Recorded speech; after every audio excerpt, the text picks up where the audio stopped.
Thessalonians 4 to other 4:13 to 18. Brothers, we do not want you to be ignorant like those who have fallen asleep, or to grieve like the rest of men who have no hope. We believe that Jesus died and rose again, and so we believe that God will bring with Jesus all those who have fallen asleep with Him.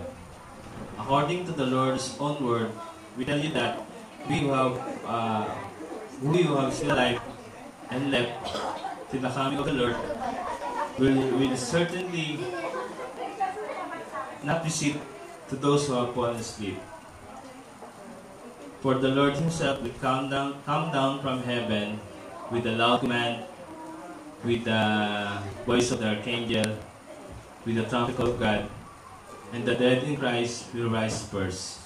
After that, we who are still alive and are left will caught up together with them in the clouds to meet the Lord in the air. And so we will be with the Lord forever. Therefore, encourage each other with these words.